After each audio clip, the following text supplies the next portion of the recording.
siento orgulloso y voy a contarles de mi vida un poco. Soy hombre sencillo, yo lo reconozco, pero muy feliz. Sombrero de palma me cubre la frente, pantalón de tela de la más corriente, con cintos bordados, guaraches cruzados, me miran salir.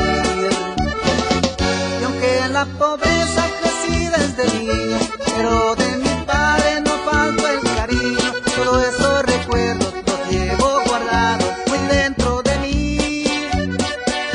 Juntos recorrimos diversos caminos y en todo momento fuimos muy unidos, siempre trabajando en la vida, luchando para vivir.